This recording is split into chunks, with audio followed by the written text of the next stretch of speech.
Role का आमरे ए role का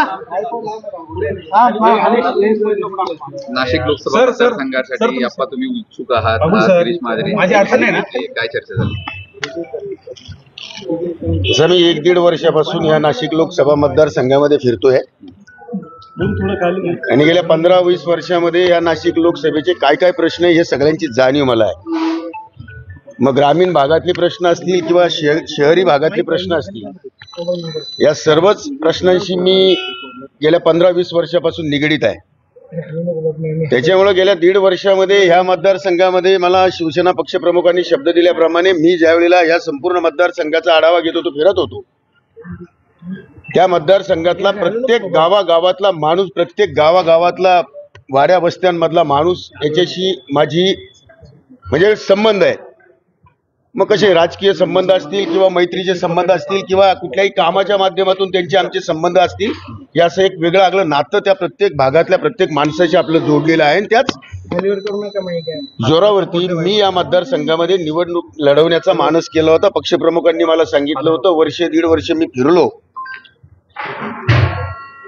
मुळात म्हणजे मला हेच समजत नाही की कसं अचानक कोणाच्या सांगण्यावरनं, कोणाच्या माहितीतनं माझी उमेदवारी कट केली गेली आणि डायरेक्ट दुसऱ्याचं नाव डिक्लेअर केलं गेलं. वास्तविक पाहता आत्तापर्यंतचा हा इतिहास एक असं कधी झालं नाही, पण जे काही झालं त्याच्या खोलापर्यंत मला जायचं. आणि म्हणून मी काल परवा ज्यावेळेला इतर लोक फॉर्म घेत होते त्यावेळेला माझ्या एका छोट्या बंधूला मी सांगितलं आणि त्यांनी ते फॉर्म वगैरे आणलेत. आता बघू उद्या परवा तेरवा जेव्हा वाटेल, जेव्हा फॉर्म असेल त्यावेळेला मी फॉर्म भरेन. अनेक पक्षामध्ये अनेक पक्षाच्या उच्चतम नेत्यांशी माझे घनिष्ठ संबंध याच्या अगोदरपासून राहिलेले, आजच नाहीये, सगळ्याच पक्षांमध्ये आहे. आणि सगळ्याच पक्षांना बरोबर घेऊन काम करत असताना मी माझ्या पक्षाची मान कायम उंच ठेवण्याचं काम आतापर्यंत केलंय. त्याच्यामुळे सगळ्या पक्षांना जाणीव आहे की हा किती कट्टर आहे. त्याच्यामुळं मी आज या ठिकाणी या हॉटेलला तर मी वेगळ्या याच्यासाठी आलो होतो, पण गिरीश भाऊ होते तर गिरीश भाऊंची माझी भेट झाली. तुम्ही आपण सगळ्यांनी बघितलंय, गिरीश भाऊ हे काही मला नवीन नाही. गेल्या मागच्या 2 पंचवार्षिक म्हणजे 10 वर्ष ते गिरीश भाऊ म्हणजे आमच्याकडचे लोकसभेचे सगळं बघणारे ते गिरीश भाऊच होते. त्याच्यामुळे त्यांचाही अनुभव नाशिक लोकसभेचा चांगला आहे. मग आत्ताच त्यांची माझी भेट पण झाली. ते मला म्हटले, अरे वा हे कसं काय झालं, कसं काय घडलं. म्हटलं सगळीकडे घडू शकतं पण इथं वेगळंच घडलंय. त्याच्यामुळं मीही त्या सगळ्या गोष्टींचा उहापोह करण्याऐवजी आढावा घेतोय आणि येणाऱ्या काळामध्ये काय होईल, काय माझे कार्यकर्ते असतील, माझ्याबरोबर काम करणारे पदाधिकारी असतील किंवा वेगवेगळ्या क्षेत्रामध्ये काम करणारे लोक असतील, त्यांचं मार्गदर्शन घेऊन मी येणाऱ्या काळामध्ये जे मला करायचं ते मी निश्चितपणे करल आणि जे पहिल्या दिवशी सांगितलं ते मी करून दाखवल.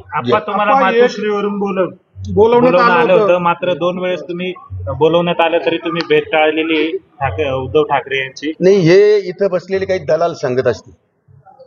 आजपर्यंत मी ह्या कुठल्या दलालाला मध्ये घातलं नाही मातोश्रीशी बोलायला. माझं थेट आदरणीय शिवसेना पक्षप्रमुख उद्धव बाळासाहेब ठाकरे यांच्याशी मी बोलत होतो. मधल्या कुठल्याही दलालाशी मी बोलत नव्हतो. माझं प्रेम, माझा जिव्हाळा, माझा आदर, आदर्श हे सगळं काही ते आहे. त्याच्यामुळे हे खालचे कोण काय सांगतात त्याच्यावरती मी भरोसा, माझा भरोसा नाही. त्याच्यामुळे तुम्ही भरोसा ठेवायचा की नाही ठेवायचा हे तुमचं काम. संजय राऊत संजय राऊत देखील याबाबत बोलले आणि तुम्ही ज्या पद्धतीने आरोप करताय की ते दलाल आहेत, नेमकं कशावरनं ते दलाल तुम्हाला वाटतं?